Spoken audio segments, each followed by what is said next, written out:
আসসালামু আলাইকুম দর্শক, আপনার ফোনের ভুলে যাওয়া সকল পাসওয়ার্ড আপনি চাইলে খুব সহজেই বের করতে পারবেন। সাপোজ ধরেন আপনার ফোনের ইমো, হোয়াটসঅ্যাপ, মেসেঞ্জারের পাসওয়ার্ড আপনি ভুলে গেছেন, অথবা খাতায় কোথাও লিখে রাখছেন, আপনার মনে নেই। চিন্তার কোনো কারণ নেই, আপনি চাইলে খুব সহজেই আপনার ফোন থেকে বের করতে পারবেন। আপনার ফোন কেনার পর থেকে শুরু করে আজ পর্যন্ত যতগুলো পাসওয়ার্ড আপনি ব্যবহার করছেন, ততগুলো পাসওয়ার্ড আপনি চাইলে খুব সহজেই বের করতে পারবেন। তো চলুন আপনাদেরকে দেখিয়ে দিচ্ছি কিভাবে আপনারা ভুলে যাওয়া সকল পাসওয়ার্ড আপনার ফোনের মাধ্যমে বের করতে পারবেন। তার আগে ছোট্ট একটি কথা বলবো, যারা আমার ফেসবুক পেজে নতুন অবশ্যই আমাদের পেজটি ফলো করে রাখুন এমন গুরুত্বপূর্ণ নতুন নতুন ভিডিও পাওয়ার জন্য।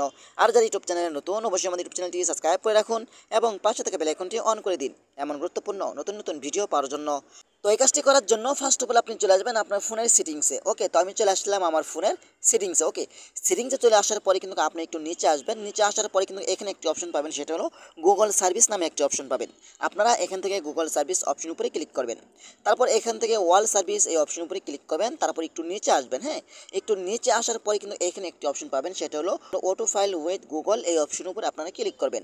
এখানে ক্লিক করার পরে কিন্তু আপনি একটু নিচে আসবেন। নিচে আসার পরে কিন্তু এখানে আপনি পেয়ে যাবেন গুগল পাসওয়ার্ড ম্যানেজার এই অপশন উপরে ক্লিক করবেন। ওকে, এখানে ক্লিক করার পরে কিন্তু আপনার ফোন কেনার পর থেকে যতগুলো অ্যাপস ব্যবহার করছেন, যতগুলো পাসওয়ার্ড আপনি ব্যবহার করছেন, ততগুলো পাসওয়ার্ড এখানে আপনি পেয়ে যাবেন। তার আগে আপনাকে আরেকটি কাজ করতে হবে। এখানে সেটিংস নামে একটি অপশন পাবেন, এই সেটিংস অপশন উপরে ক্লিক করবেন। তারপর এখান থেকে দুইটা আপনাদের অফ থাকবে, এই দুইটা আপনারা অন করে দিবেন। বাস, এই দুইটা অন করে দিলে আপনার সকল পাসওয়ার্ড এখানে জমা হয়ে থাকবে। ওকে, তারপর একটু ব্যাগে চলে আসবেন। আসার পর এখান থেকে ম্যানেজ গুগল, তারপর এখান থেকে তার গুগল পাসওয়ার্ড ম্যানেজার এই অপশনটিতে ক্লিক করবেন। এখানে ক্লিক করার পরে কিন্তু দেখতে পাবেন, দেখেন আমি যদি একটু আপনাদেরকে দেখানোর চেষ্টা করি, দেখেন এখানে আমি চার্জ করব যে আমার ফেসবুকের পাসওয়ার্ডটি আমি বের করবো। ওকে, তো আমি ফেসবুক লিখে চার্জ করছি।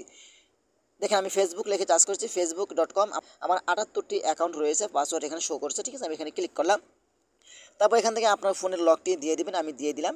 হ্যাঁ, দেখতে পাচ্ছেন এখানে কিন্তু সকল পাসওয়ার্ড দেখাচ্ছে। দেখেন এখানে আমার ফোন নাম্বার দেখাচ্ছে, তারপর এখানে আমার পাসওয়ার্ড দেখাচ্ছে। ঠিক আছে, আমি যদি এখানে লোকে দেখেন এখানে আমার মেসেঞ্জারের পাসওয়ার্ড, আমার মেসেঞ্জারের ফোন নাম্বার দেখাচ্ছে। ঠিক আছে, আমার পেজের নাম দেখাচ্ছে। ঠিক আছে, এখানে যতগুলো সোশ্যাল মিডিয়া রয়েছে ততগুলো সোশ্যাল মিডিয়ার পাসওয়ার্ড আপনি এখানে পেয়ে যাবেন। এখন আমি যদি একটু ব্যাগে চলে আসি, দেখতে পাচ্ছেন এখানে কিন্তু অনেকগুলো অ্যাপস পেয়ে যাবেন। সাপোজ আপনাদেরকে দেখানোর জন্য এখান থেকে আমি যদি কোনো একটি অ্যাপসের উপর ক্লিক, দেখেন এখান থেকে আমি বাংলালিংক অ্যাপসের উপরে ক্লিক করব। বাংলালিংক অ্যাপসের উপরে ক্লিক করার পরে দেখতে পাচ্ছেন এখানে আমার পাসওয়ার্ড, আমার সব কিছু দেখাচ্ছে। এই চোখ আইকনের উপরে ক্লিক করলে কিন্তু আপনার পাসওয়ার্ডটা আপনি দেখতে পারবেন। তারপর এখান থেকে আপনি চাইলে কপি করতে পারেন, কপি করে আপনি অন্য জায়গায় লিখে রাখতে পারেন। ঠিক আছে, তারপর এখান থেকে কিন্তু আপনি সকল ধরনের পাসওয়ার্ড পেয়ে যাবেন। আপনার সোশ্যাল মিডিয়া যতগুলো অ্যাপস আপনি ব্যবহার করছেন, ততগুলো অ্যাপসের পাসওয়ার্ড এখানে আপনি খুব সহজেই পেয়ে যাবেন। তো এভাবেই চাইলে কিন্তু আপনার খুব সহজে আপনার বনে যাওয়া সকল পাসওয়ার্ড আপনি খুব সহজে আপনার ফোনের মাধ্যমে বের করতে পারবেন। তো আশা করি আজকের ভিডিওটা পর্যন্তই। যদি ভিডিওটা ভালো লাগে অবশ্যই লাইক কমেন্ট করে আপনাদের মতামত জানাতে পারেন এবং আমাদের ফেসবুক পেজ অথবা ইউটিউব চ্যানেলটি সাবস্ক্রাইব করে আমাদের সাথেই থাকুন এমন গুরুত্বপূর্ণ নতুন নতুন ভিডিও পাওয়ার জন্য। ধন্যবাদ সবাইকে। আসসালামু আলাইকুম।